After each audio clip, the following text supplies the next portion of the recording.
Presidenta,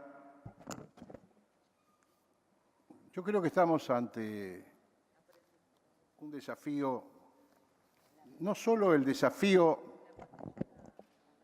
que tiene la modificación de las conductas en las que hemos sido educados los varones y heredados, desafío que tiene una gran ayuda, que es la permanente actitud de los hijos señalando y corrigiendo, a veces hasta de manera desagradable, nos dicen, nos hacen sentir como parte de un pasado, a lo cual saludo. Yo voy a hablar de otra cosa. Yo voy a hablar de algo de que se omite hablar, que es los derechos de las mujeres en un contexto de ajuste.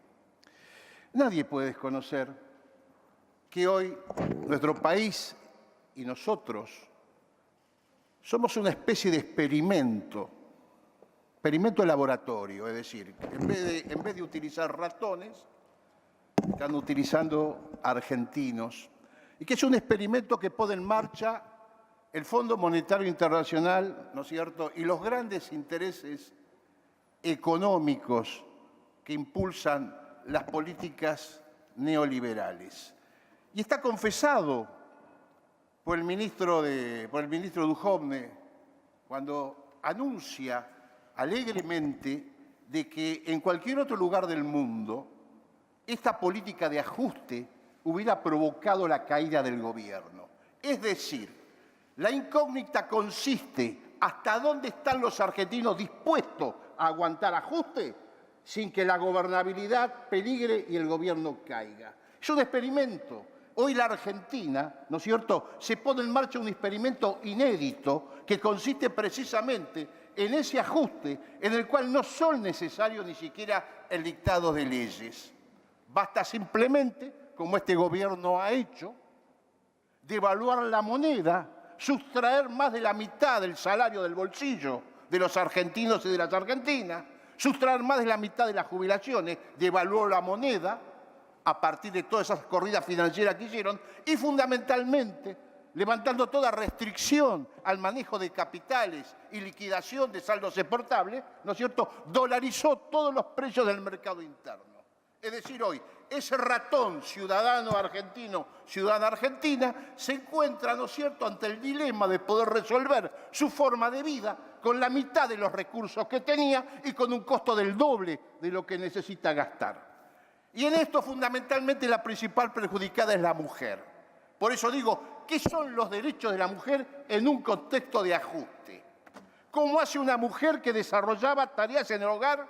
Que básicamente veamos las estadísticas, la cantidad, ¿no es cierto?, de familias monoparentales donde la madre es el sostén. Tenía alguna asistencia del Estado, hacía las tareas en su hogar, era la responsable de la alimentación, de la salud y de la educación de esos chicos, y además ahora se ve en la necesidad, ¿no es cierto?, de tener que salir a trabajar, doble jornada de trabajo, va a hacer tareas domésticas a otro hogar.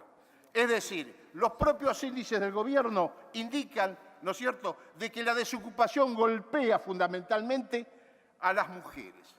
¿Qué quiero decir con esto? O sea, está el acompañamiento claro, contundente de nuestro bloque a esta iniciativa, pero hay una cuestión que hay que sincerar, ¿no es cierto?, que es el cinismo, porque está confesado por el presupuesto que hemos votado. Es decir, los programas no pueden compararse si no se referencian al marco material de desenvolvimiento. No es lo mismo un programa de asistencia a las mujeres en un contexto económico y social de acompañamiento al crecimiento de la expansión que un programa de mujeres en un marco, ¿no es cierto?, de política restrictiva, ¿no es cierto?, y de déficit. Veamos simplemente confesión a relevo de prueba, confesión de parte, el presupuesto que votamos. Presupuesto que votamos en función de la disminución de las partidas presupuestarias, destina solo el 0,13%, 5.528 millones de pesos, para financiar programas vinculados a derechos de las mujeres y diversidad sexual. El Instituto Nacional de la Mujer, organismo rector, ¿no es cierto?, recibirá una partida menor a la de años anteriores, un 18% menos. El total, ¿no es cierto?, de pesos, la retracción de 18 puntos del mismo. El Estado argentino, como bien señaló la senadora de compañía del bloque, destina solo 11.36 pesos para mujer para combatir la violencia de género, menos que un boleto de colectivo. El Plan Nacional de Acción de Prevención, Asistencia y Erradicación de Violencia disminuyeron los fondos de 50 millones a 32 e implica una reducción del 55%. Y siempre hablando de valores nominales, no vayamos a hablar de lo que equivale en el deterioro real de la moneda en nuestro país. Reducción del programa Ellas Hacen, ¿no es cierto? Recorta el 44%. Las líneas 137 y 0800 de justicia pierden un 25% en términos reales.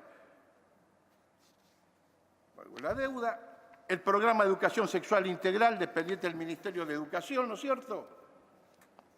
O sea, desmontado, desalentado y fundamentalmente los programas individuales en sus gastos, ¿no es cierto? Como el de que varias ONG denuncian. ¿Qué significa esto? Es decir, un ajuste, que este es el experimento maravilloso que el Fondo Monetario Internacional, en complicidad con el gobierno de ustedes, pone en marcha, consiste fundamentalmente en licuar la moneda con la devaluación. Es decir, no necesitan leyes. Cuando la troika europea, el Fondo Monetario, el Banco Mundial, le exige a los griegos el achique, ¿no es cierto?, de su presupuesto, necesitan dictar leyes porque su moneda es dura.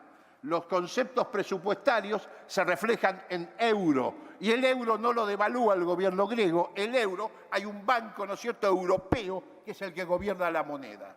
Entonces, efectivamente, para poder bajar de 300 euros una pensión a 150 euros, los griegos necesitan que el Parlamento les apruebe una ley por la cual bajan la jubilación o las pensiones a la mitad. Acá no hace falta ninguna ley para eso, basta simplemente el manejo de la política económica, donde se ha jactado el ministro Duhovne, que siguen haciendo el ajuste simplemente por devaluación. Simplemente por dolarización de los insumos populares, pagamos la carne en dólar, pagamos el pan en dólar y se paga, ¿no es cierto?, la leche en dólares. ¿Cuánto han aumentado los lácteos? Pregunten a una familia cómo enfrenta eso. Entonces, en ese marco, cuando vemos políticas, ¿no es cierto?, que hacen a la igualdad de género, simplemente para mencionar todo lo que en el gobierno anterior se realizó de esas políticas.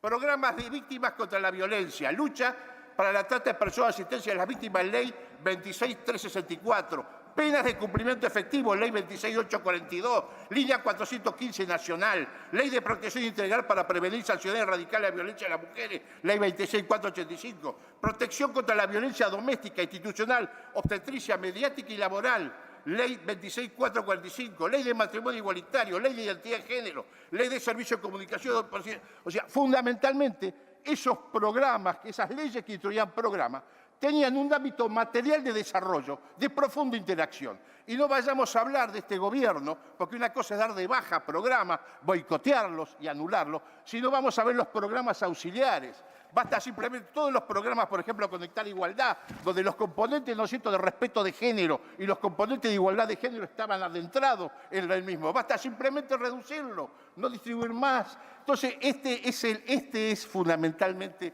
el cinismo que caracteriza a este gobierno, la jactancia de la maldad. Cuando acá se vino a justificar el presupuesto, se nos dijo que ese presupuesto era maravilloso porque aumentaba el gasto social para cubrir la emergencia, lo cual no solo no era cierto, sino que además esa emergencia y pobreza la creaban las propias políticas de este gobierno. Entonces nos venían a vender aspirina y curita en los males que estaban generando. Entonces, pobre homenaje a nuestras mujeres hacemos si no dotamos de políticas, ¿no es cierto?, de sustento al mantenimiento de sus condiciones de vida. No basta simplemente que este Congreso declare, ¿no es cierto?, enunciado. Son necesarias las políticas activas del gobierno y los recursos destinados al mismo para esos programas. Pero esos programas no valen solo, no sirven solo si no hay una mutación de las condiciones de vida objetiva de la gente. Es decir, esos programas están íntimamente vinculados a la capacidad de producir, de trabajar, de poder vivir, de poder soñar, están vinculados. Y eso únicamente lo dan las condiciones de vida. Mientras no mejoremos esas condiciones de vida, que las vamos empeorando, no hay programa que alcance. Vamos a acompañar, por los argumentos esbozados por distintas senadoras, por unanimidad nuestro bloque, en la aprobación de esta ley.